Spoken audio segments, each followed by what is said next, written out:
Hello, this is Charles Brewer, President of the Civil War Study Group here at Lake of the Woods, Virginia.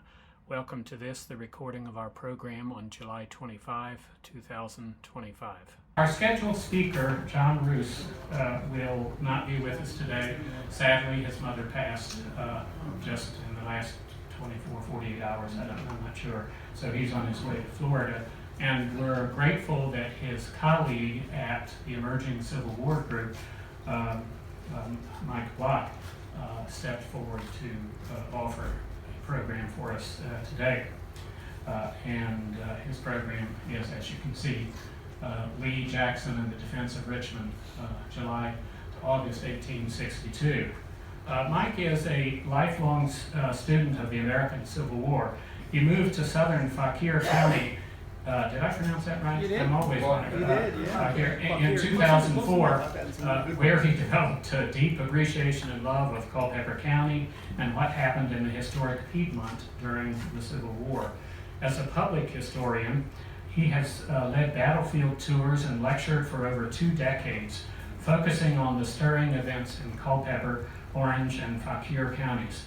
He also developed and led Civil War staff rides at Gettysburg for a government agency, with a focus on the intelligence and geospatial information available to the wartime participants.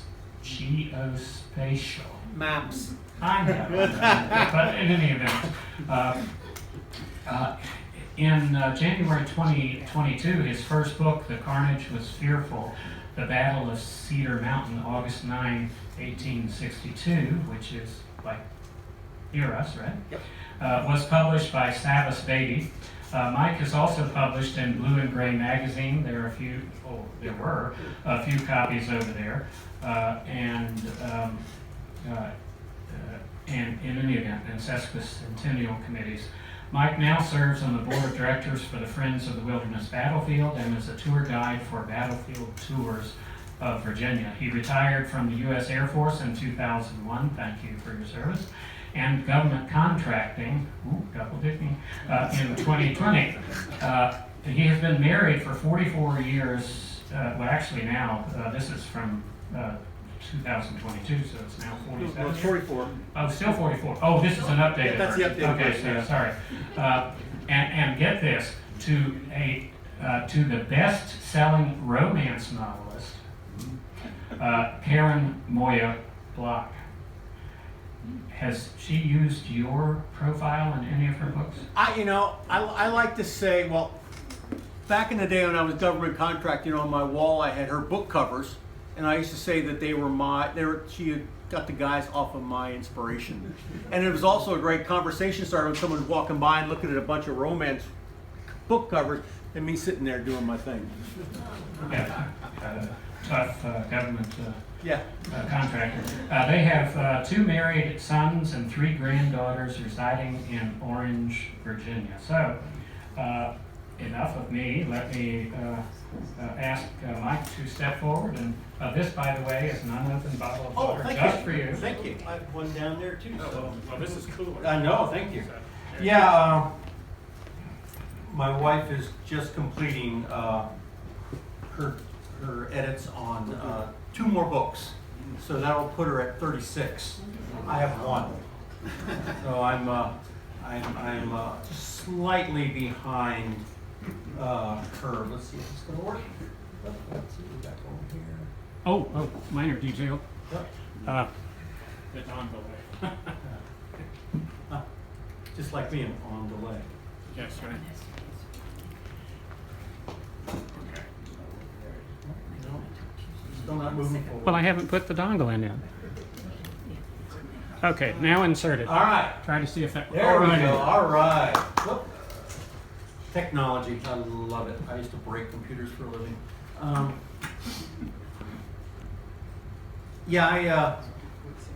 Facebook friends with John, and I saw that he lost his mom, and I planned on coming here anyway because I wanted to hear his presentation. So I sent a couple emails, and I don't know what you would have done, but I'm glad I was here. You know, it's a little bit of opportunity presented itself for everybody there, and I'm appreciative of you guys having John and me as a speaker. probably the wrong title. I've had this presentation for about 5 or 6 years now, and I talked about, went into the military operational and strategic aspects of the end of the Richmond campaign and start of the Cedar Mountain campaign. But it's more evolved into what's going on with Robert E. Lee and Stonewall Jackson from the end of the 7 days to the start of the Cedar Mountain, fight at Cedar Mountain. What do you think? I'll throw this out real quick. What's going on with Lee and Jackson? Anyone have an idea some of the stuff they were going through? Anybody?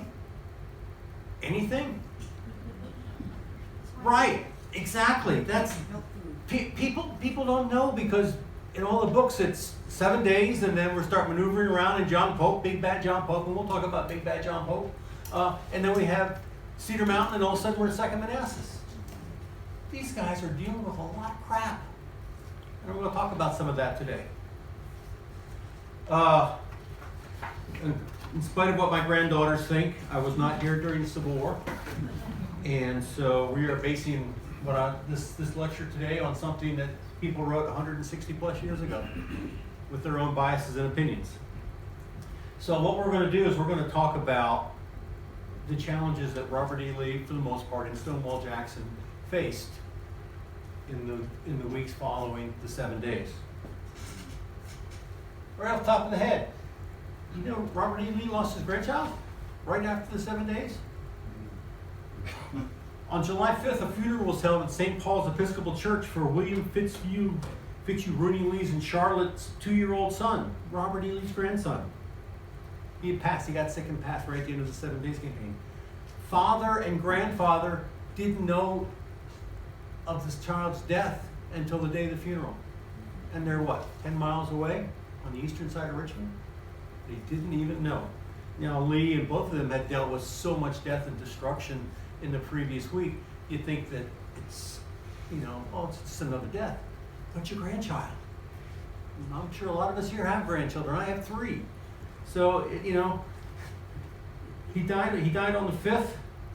They didn't hear about it till the 9th. And Lee's going to write to his wife, I cannot help grieving at his loss, talking about Rooney, and know that what a void it will the occasion of the hearts of the parents.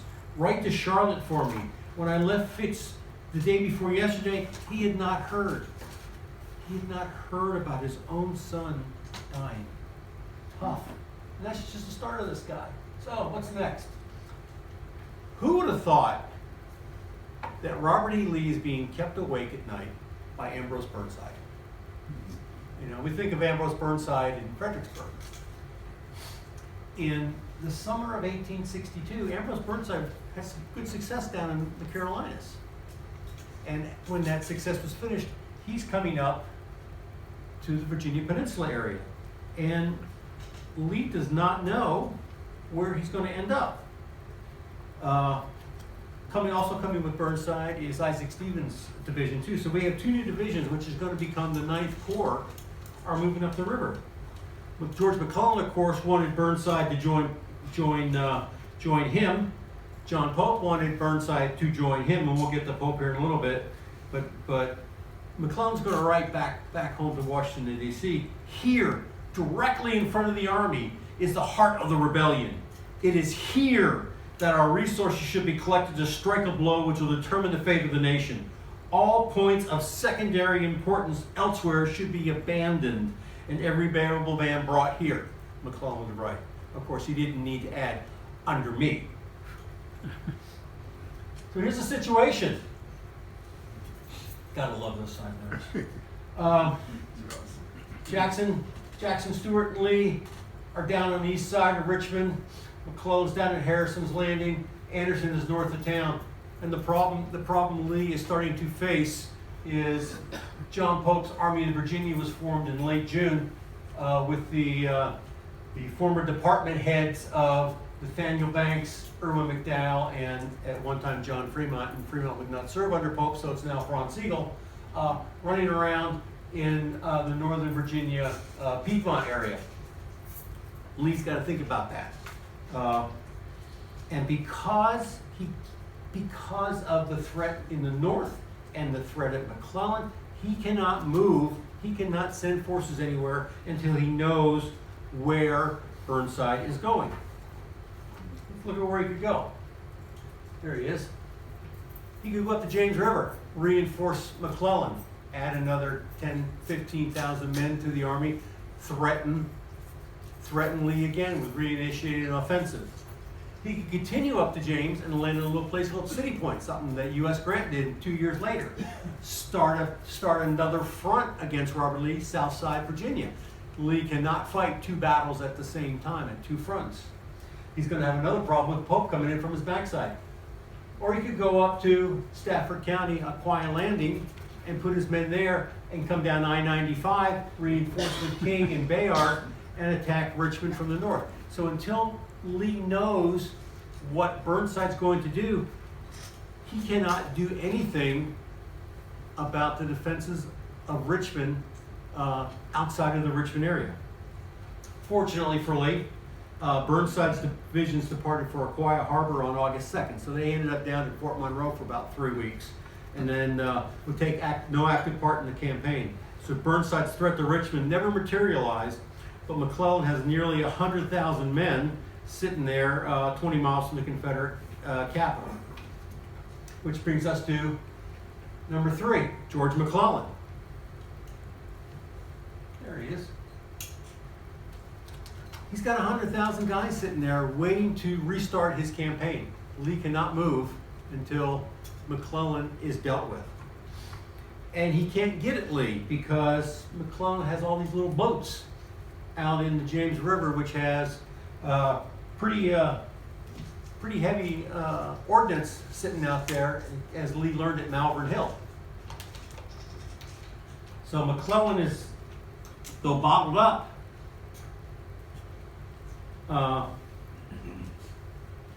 Lee can't do anything until McClellan is gone or neutralized.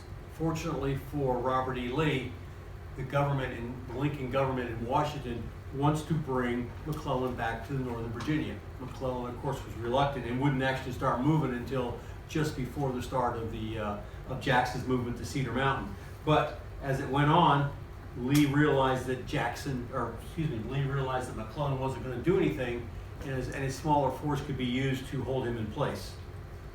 So George McClellan is on Lee's mind, as always. Lee would always claim that McClellan was his greatest adversary. And you have to think about that. If you think about all the adversaries he had, we'll work our way back. Grant and Meade beat Lee, so you can't say that he was our greatest adversary because he's Robert E. Lee. Joe Hooker's Joe Hooker, and he's Mr. F.J. Hooker, so we don't care about Mr. F.J. Hooker, just like we don't care about Ambrose Burnside. John Pope was a miscreant, so McClellan has to be Lee's greatest adversary. And he's got a problem with subordinates. John Bankhead Magruder and Philopoulos Holmes and Benjamin Huger had commands that fought under Lee during the 7 Days campaign, and all 3 failed in Lee's mind in one way or another. And he decided to take this opportunity to clean house a little bit and get rid of some of the commanders he felt were not up to his standard or what he wanted. First to go was John Magruder, Prince John. Fortunately for Lee, John wanted to leave. And so he heads off to Texas and the Trans-Mississippi, and Lee gladly concurred with that movement. Benjamin Huger was being investigated by Congress on top of his inability to lead a significant infantry force in the field. And so he was relieved of duty, and he gave him a staff job, made him an inspector of artillery and ordnance. Put him in a corner. You stay there and count. Finally, Philopoulos Holmes was accused of apathy at Malvern Hill, and he too was moved to the Trans-Mississippi out of Lee's army. Robert E. Lee had a penchant for getting rid of senior officers real quick when he didn't feel they were up to the task. So he's dealing with personal issues within the army as well, and it's going to get worse for Robert E. Lee. He's got subordinate infighting. Jackson's going to move to Louisa, and we'll talk about that in a couple minutes, and then eventually on to Gordonsville and up to Cedar Mountain. But Lee, for the entire time that Jackson had left the Richmond area, wanted to reinforce him. Jackson had about 12 or 13,000 men. He wanted to plus him up, and he wanted to send General A.P. Hill's 10,000 man light division to support him, but he was unable to because he was under arrest. James Longstreet had placed A.P. Hill under arrest. Lee would write, "I'm extremely anxious to reinforce you, and I would send General A.P. Hill's division, but he's now under arrest." Hill had been under arrest since July 12th and unavailable until that issue was resolved. Longstreet placed Hill under arrest, precipitated by reports over Hill's conduct at the Battle of Frazier's Farm that appeared in a Richmond newspaper. Pal Hill had an editor from a Richmond newspaper on his staff and wrote glowing reports about how A.P. Hill did this and did that, and nobody else did anything. And James Longstreet took a little bit of offense to that. So the relationship between these two men deteriorated to the point where they weren't speaking to one another. And then the staffs weren't speaking to one another. And then it degenerated down to the point where notes are being exchanged for a duel. The last thing Robert E. Lee needs is on a Tuesday morning having his old war horse and Pal Hill shoot each other under a tree east of Richmond in a duel. Something had to be done. So Lee, Hill requested not to serve under Longstreet anymore. Longstreet quickly concurred and followed it up the chain, and it gave Lee his opportunity to remove Hill and put him under Jackson. We'll hear more about A.P. Hill and his relationships with seniors a little later on.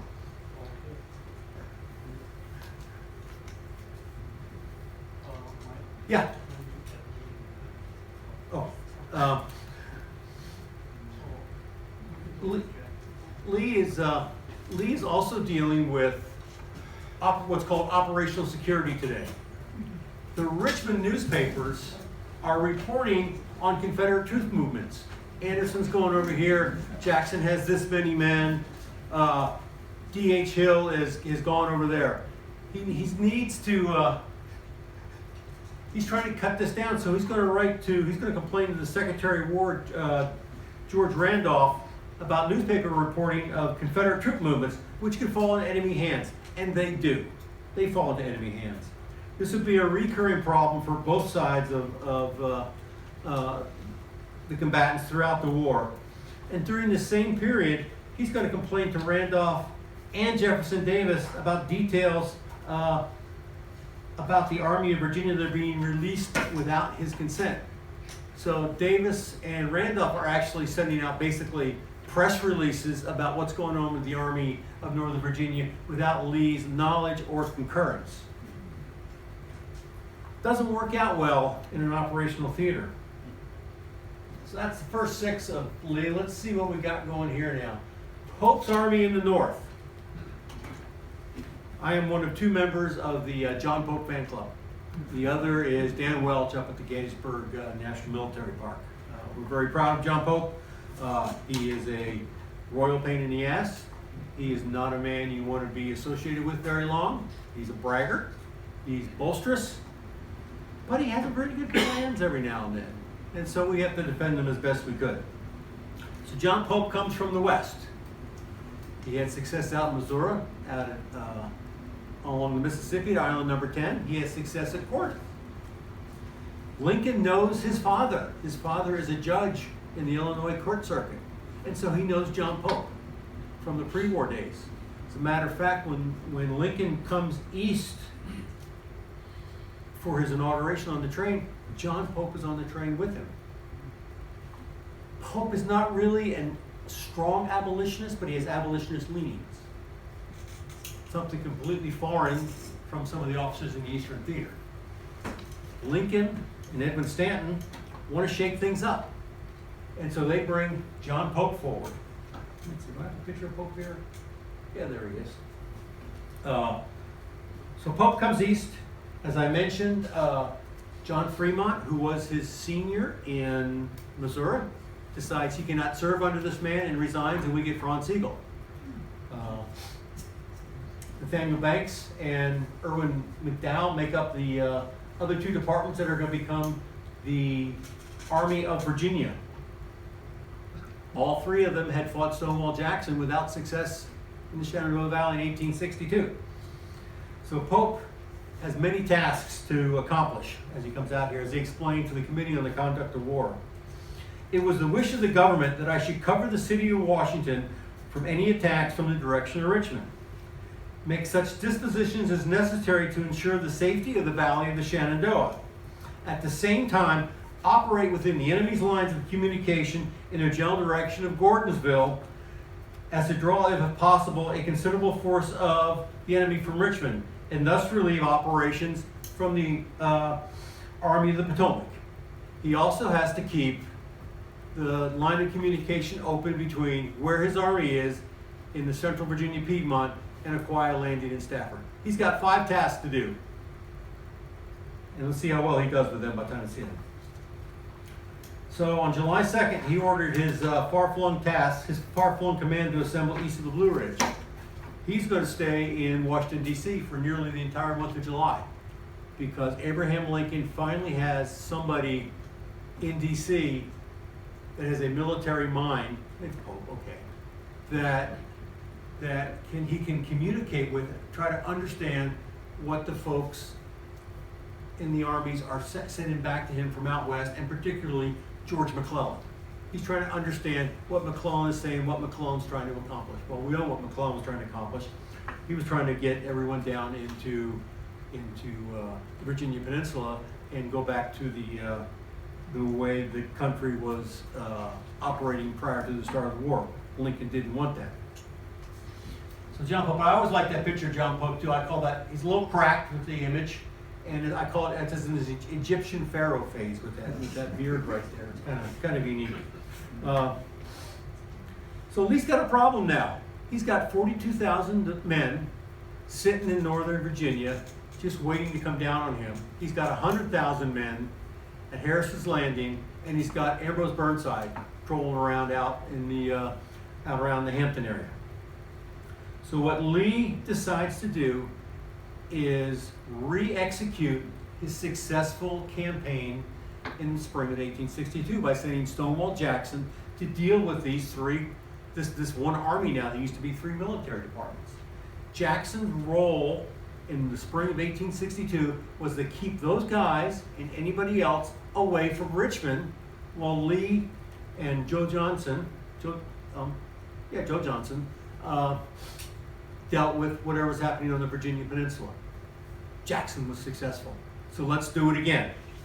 So Lee's going to send Jackson out to Louisa Courthouse, which is far enough away where he can reach other parts of the Virginia Piedmont, but still close enough to come back to Richmond.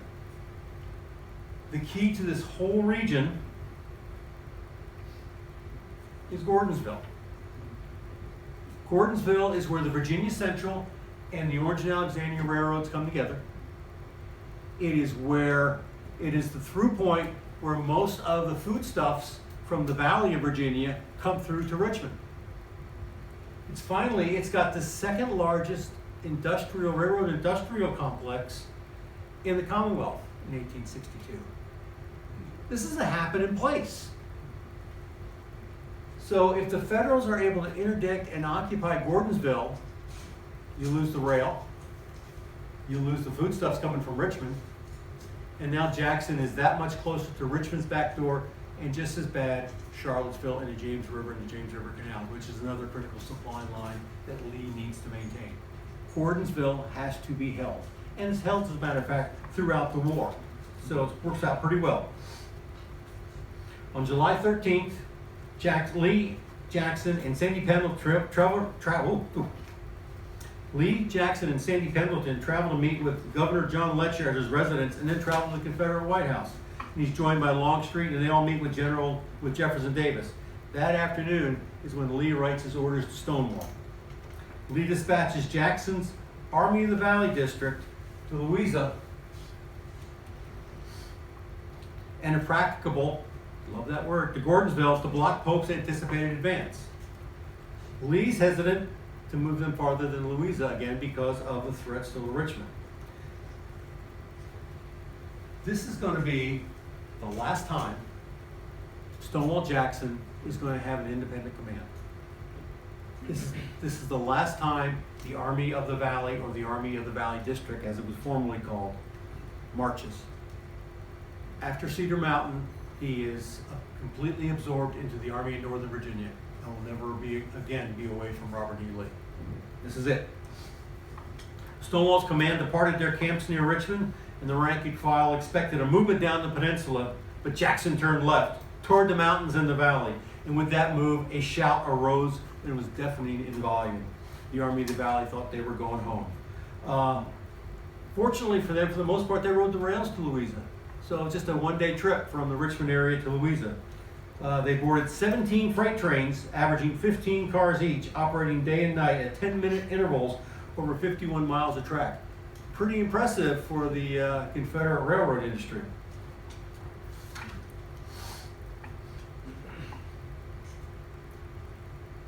A lot of people consider the fight at Cedar Mountain and the Cedar Mountain campaign the start of the Second Manassas campaign. I am a very small minority that believe that this is the last action of the defense of Richmond in 1862. And I'll continue to talk about that a little bit. But the bottom line is, Lee and Longstreet don't move from Richmond until 5 days after the Battle of Cedar Mountain.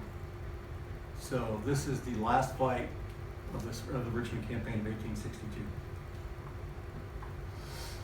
A few days later, the military situation in front of the Capitol became stable, and Jackson was able to move to Gordonsville, and Lee was able to detach A.P. Hill from Lee's army, from Longstreet's army.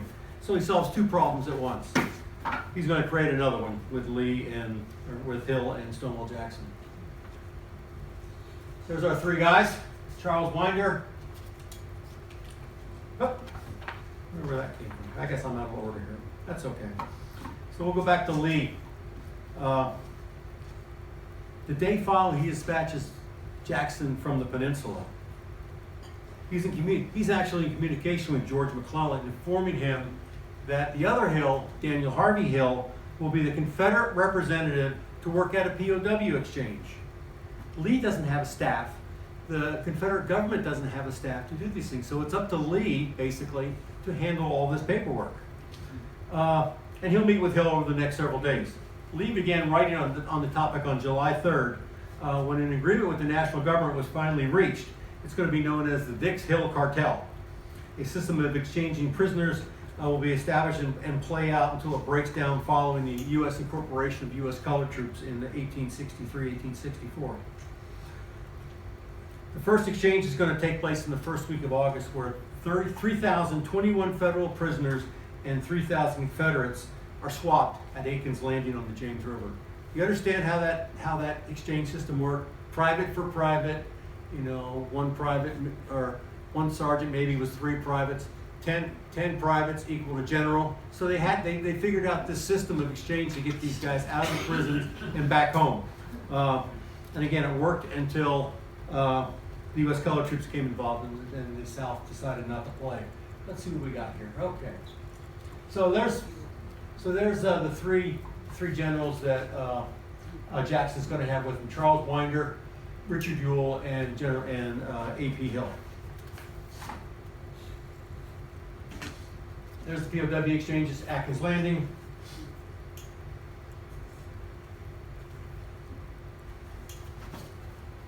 Pope, in the middle of July, from Washington, D.C., issued a series of orders through his army of Virginia. So he gets credit. He gets credit for this. Some recent scholarship believe that these orders and his infamous headquarters in the saddle message came from Edwin Stanton in his office in the War Department. Stanton wanted to change the way the war was fought. John Pope was a willing participant, and they both had Lee's concurrence. So these generals issued Lincoln administration no longer wished to fight the war that McClellan intended. Previous to taking the field, Pope wrote, I issued orders which set out a very fully the policy which I considered advisable, and at which time received the sanction of the government. Pope never gets credit for saying the sanction of the government. They always pick on Pope. And as far as I know, the approval of the country. Pope's orders are going to allow his men to wage warfare that directly impacted civilians. 3 of these orders were at the heart of in changing how the war is going to be conducted. Let's see if I got them here today. There we go. There's old Edmund Stanton.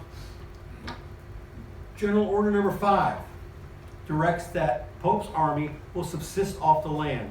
For any provision taken from the local provision, this is cool. I mean, this is okay for the southern farmer, I'm sure. For any provision taken from the local population, they will receive a voucher payable at the conclusion of the war upon sufficient testimony that the owners have been loyal citizens since the date of the voucher. No problem. I'm going to take your grain and your corn and maybe a few cows. Here's a slip of paper. I'll come back after the war's over and see if you behaved. And if you didn't, well, I'm sorry, but you knew the rules going in. How do you think that works out? In my research, I'm working on Ted Savas at Savas Beatty's asked me to do a full-on monograph on Cedar Mountain. I'm working on a manuscript now. I am finding case after case of soldiers going to farms and confiscating goods under the auspices of General Order number 5. It got so bad that after Cedar Mountain and before Second Manassas, Pope was going to rescind a large portion of General Order number 5, so it just got out of control. General Order number 7 is kind of fun too. It dealt with guerrillas operating along the fringe and the rear of the federal armies. Any house where shots came from will be burned and the occupants treated as prisoners of war. Well, the shot came from you, so why not? Furthermore, local civilians would be held responsible for any injury done to Union railroads, rolling stock, wagons, or soldiers by bands of guerrillas in the neighborhood. When an attack did occur, all civilians within 5 miles of that spot shall be turned out en masse to repair the damage, and they too will be responsible for the pay and subsistence of Union troops overseeing repairs. So coming down here, I ran into some road construction on 20 coming in here. So Mosby, some federal Confederate guerrilla goes there and starts shooting up that road crew out there. All the males will be turned out to help repair that damage, and you get to pay for it too. That's a pretty square deal, isn't it? General Order number 11 is the best. It directs officers of the Army of Virginia to arrest all disloyal male citizens within their lines or reach. In other words, outside their lines. To ensure loyalty, the oath of allegiance will be administered. Those taking the oath will be permitted to remain at their homes and pursue in good faith their accustomed avocations. If you violated the oath, they will be shot and his property, including slaves, seized and applied to the public use. That's fair. I'm giving you a choice. Those unwilling to submit, so you have a choice about whether you want to take the oath or not. Those unwilling to submit to the oath would be conducted south beyond the extreme pickets of the army. If found again within Union lines, they would be considered spies and subject to the extreme rigor of military law, i.e. shot or hung. Does that sound fair? I think it's fair. We're trying to change the way this war is being fought. Civilians are no longer going to be exempt from war, and there's no automatic protection. No more automatic safeguards. And the Army of Virginia liked that idea. Now, how many civilians were shot under this order? 0. Federal officers in places like Standardville, Wolftown, Culpeper would bring the male citizens together and say, here's your choice. What are you going to do?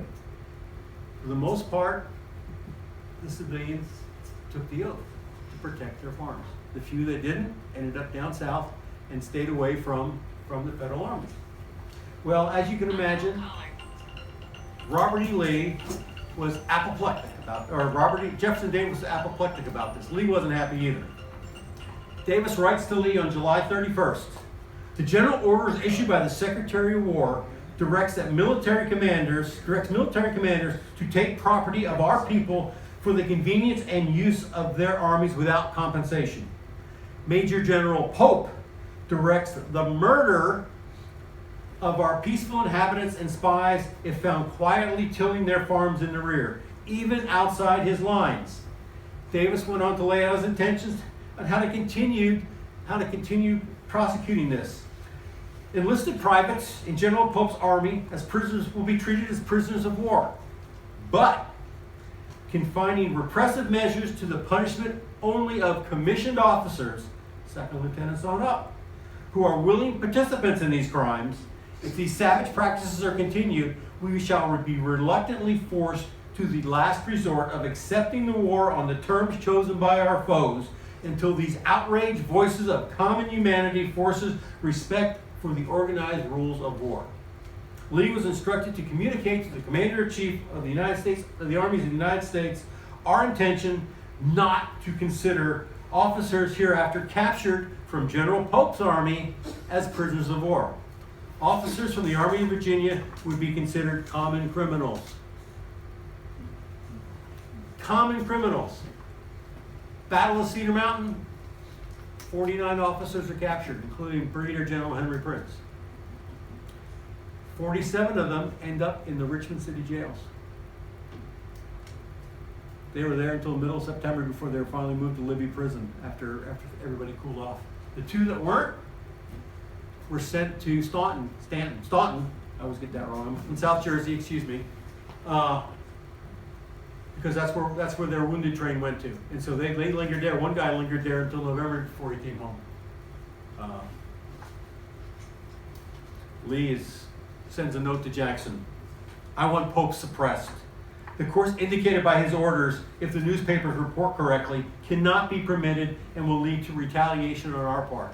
Lee is afraid of what the Confederate government's going to do. And if they do it once, the Federals are going to retaliate, and it's just going to steamroll. Think about what happened with Mosby and Custer and Sheridan in the Valley in '64. We had that series of retaliations back and forth before things calmed down. Lee made it clear what he wanted Jackson to accomplish. Find the main body of the enemy and drive it. Lee was dealing with politics. Jackson began to spar with the Federal cavalry. Lee is dealing with all this stuff while there's nothing going on from an operational standpoint.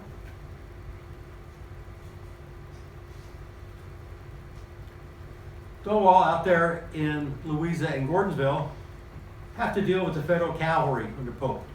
It's led by Brigadier General George Bayard and John Hatch. He's got Beverly Robertson. Beverly Robertson had assumed the command of Turner Ashby's old 7th Virginia Cavalry. When Ashby died, Jackson and the Confederate government took the opportunity to kind of get that under control. Turner Ashby was a great charismatic leader. He was a terrible disciplinarian, and he had no organizational skills whatsoever. Typical Confederate cavalry had between 10 and 12 companies. He had 17. And they had no discipline. They had their arms and equipment were not uniformed. And when they got done with the raid, more often than not, the horse soldiers would go home and come back a little later. So we bring in Beverly Robertson. Beverly Robertson is doesn't have the charisma of Ashby, and he's not a brilliant tactician or a bold leader like Jeb Stuart. He's a strict disciplinarian. He was placed in command of Ashby's force by Jefferson Davis, the president, with hopes of improving discipline. Neither Jackson nor Robertson's troopers had any confidence in him. Robertson's men actually tried to vote him out. John Hatch makes 2 cavalry raids into Orange County and Greene County. Both times he gets scared away by small forces, Richard Ewell's command. The second time, he reaches Standardville, runs into some pickets, gets spooked that there's a larger force behind it, goes over the mountains into the Shenandoah Valley, and goes north to cross over the mountains at Thornton's Gap into Sperryville. That's how bad he got spooked. Well, twice failed, you're gone. And John Pope replaced him with this guy. Not too bad. Not too bad of a replacement. John Buford was sitting in a staff job in Washington, D.C. Pope knew him from the pre-war army, and he brought him out to the field.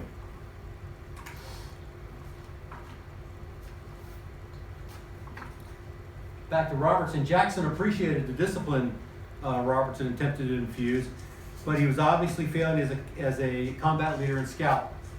Jackson tried to remove Robertson, and he identified a possible replacement in Grumble Jones. But a commander nominated by the president is pretty hard to replace. Aggressive cavalry reconnaissance by Bayard leads to a confrontation on August 2nd in the streets of Orange Courthouse, where Grumble Jones's men were pushed back by a significantly larger force, not under Bayard, but under an infantry commander named Samuel Crawford. The setback was placed squarely on Beverly Robertson. The situation came to a frustrating head a few days afterwards. Jackson was in rare good humor when Robertson came to headquarters. The commanding general was laughing at Dr. Hunter McGuire's attempt to eat an onion, raw brewed onion, when he turned to Robertson and said, "Where are the enemy?" Robertson's response was, "I really don't know." Well, Jackson's mood obviously became black as the thundercloud abruptly went into his tent and sent Lee a telegram asking for a replacement. That telegram was lost. He wanted Stewart. He also sent a note to Stewart saying, "I don't want you to come up here. Come any reason possible. Lie if you have to, but you need to get up here and replace Beverly Robertson." Lee responded to that lost telegram, "As regards to General Robertson, that subject is not so easily arranged." Again, when you're nominated and selected by the President of the Confederate States of America, it's hard to remove you. Robertson would remain in command of Jackson's cavalry until after the Second Manassas campaign. Jackson's aware of the Confederate infantry in Culpeper and the cavalry screen as far south as the Rapidan. It was that screen that Robertson couldn't penetrate. The Valley Army could not suppress Pope until he moved within striking distance. Any advance Pope contemplated must pass through Culpeper, and that's when Jackson would strike. On August 5th, Hill's Light Division marched into Orange Courthouse. With Hill now present, Jackson commands 27,000 men. John Pope has 42,000. Here's what he's got now. Jackson's old division again is under Charles Winder, but he's still called Jackson's division. As a matter of fact, Jackson still nominally commanded it. Jackson's dealing with internal politics as well. On August 6th, Jackson relocates his headquarters into Orange to oversee and attend the court-martial of Brigadier General Richard B. Garnett at a place called Frascati, which, as you can see, still stands.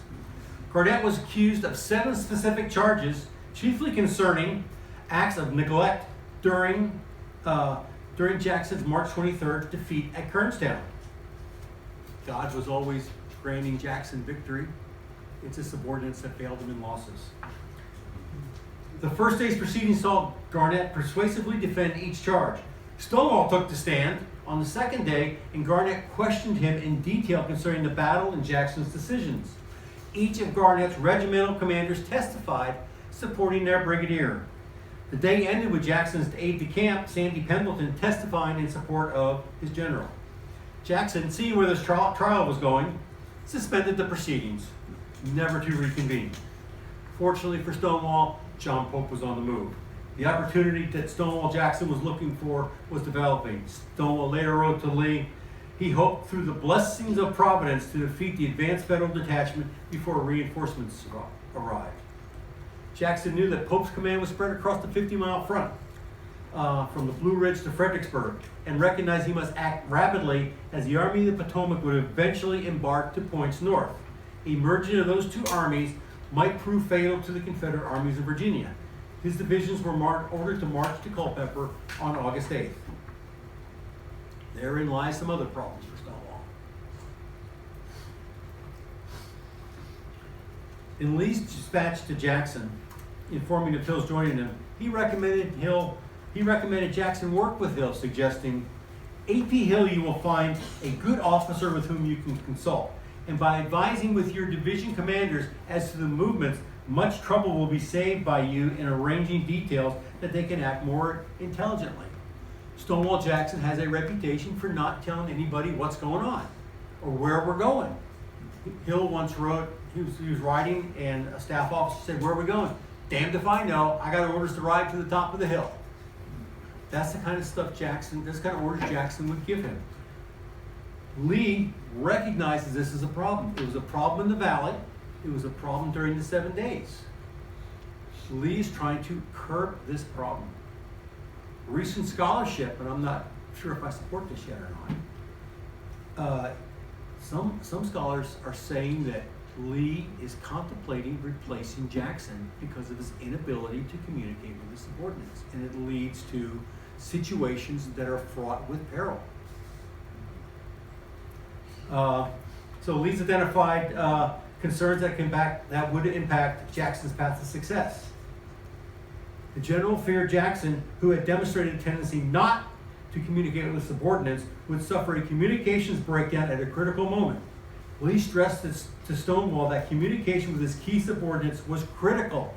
Military necessity placed the non-communicative Jackson with the combative, short-tempered Hill. How's that going to work out? Little Pal, nurtured in Virginia Piedmont aristocracy, was high-spirited, impetuous, and proud. Jackson, an orphan from the mountains, was a loner, sensitive, and stern. Lee had no way of knowing that an enmity bred between Jackson and Hill at West Point had burst into flames on the peninsula. These two guys didn't get along at West Point. They had problems on the peninsula. Though Hill thought Jackson criminally derelict for his tardiness at Mechanicsville, Gainesville, and Glendale. So Hill's got a big chip on his shoulder with Jackson before he even gets there. Lee hoped that they could at least form a military partnership, but Jackson would not heed Lee's advice. With the issuance of marching orders, Jackson's relationship with Hill was fatally injured. While never good, their relationship remained professional. The orders written on the night of August 7th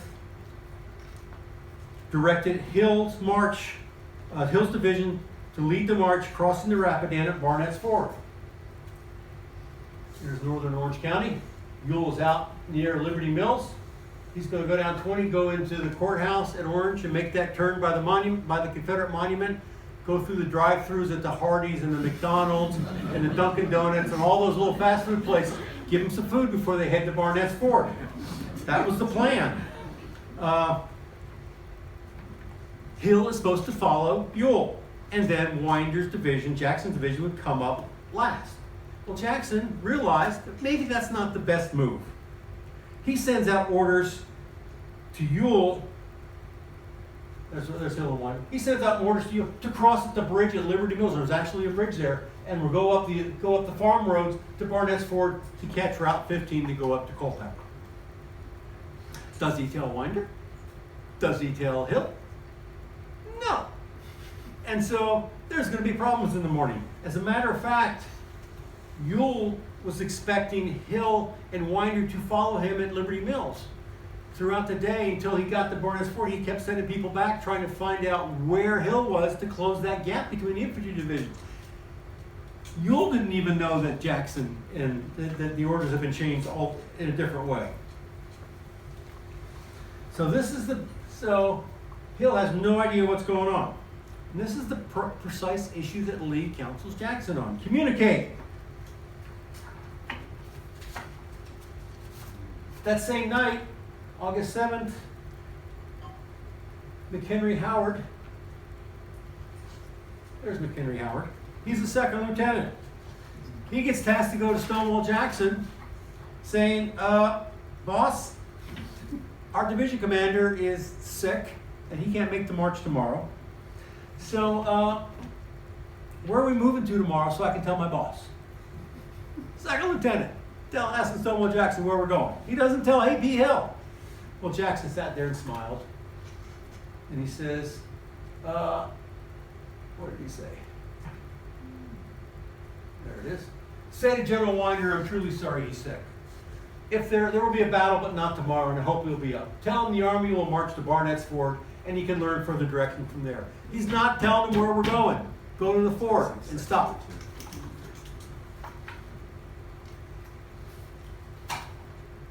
And in a number of books, they make big hay about Winder being sick.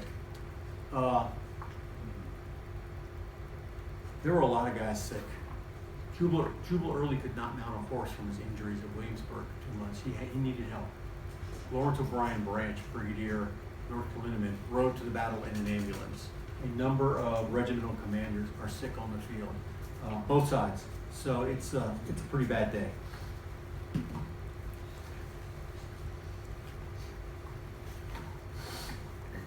Morning of August 8th is AP Hill's first day of marching with Stonewall Jackson. His men are lined up on the streets of south side of Orange, ready to go at dawn. At the appointed time I was ready, he wrote, with the head of my lead brigade resting near the street down which I understood Ewell to pass. The brigade of infantry passed. Then a second. He'll realize at this point, that's not Ewell, that's Winder. So what's a guy to do? Bill is from this region, so he knows some of the back roads. Do I take some of the back roads and circumvent Stonewall Jackson's orders? Do I cut in Charles Winder and mess up his line of march? Or maybe wait for the infantry to pass and cut in before his artillery and wagons? Or just wait for the whole kit and caboodle to pass first? While he's contemplating these decisions, guess who shows up? Stonewall Jackson. Spying Hill and giving him a dark look, Jackson demanded to know why Hill's brigades were not moving. Hill snapped back with as few words as possible, as his seething anger would allow. Jackson galloped away in obvious fury. The previous 2 days he had to contend with the insubordinate Garnett. Now it was a foot dragging Hill. Jackson would never forgive the commander of the Light Division. They never spoke personally again, and barely professionally. And they'd have another run-in on the Maryland campaign. By sunset,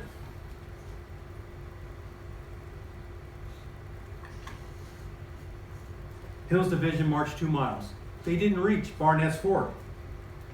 He lamented, my column progressed so slowly that I rode to the river to see what caused the delay. There I found a portion of Winder's division had not crossed, and they were delayed by the passing of Ewell's troops and trains. I received an order at that point to go back to Orange Courthouse. It would be the worst day of marching in the history of Stonewall Jackson's army. Winder's division would just get 1 mile to the other side of Barnett's Ford and camp in the woods where Woodbury School is today. That's how far as they got. Ewell got across into Culpeper County, but that's it. Jackson spent the 8th dealing with different and frustrating issues from each of his division commanders. Hill's apparent insubordination topped the list. Winder was incapacitated, and Ewell's wagons were causing a bottleneck at Barnett's Ford, creating a disaster that slowed the entire column. Fortunately for Pope's advancing infantry, Buford and Bayard's men continued screening and denying Jackson accurate knowledge of the Yankee whereabouts. In addition to screening, they harassed Jackson's march from the Rapidan to the battlefield.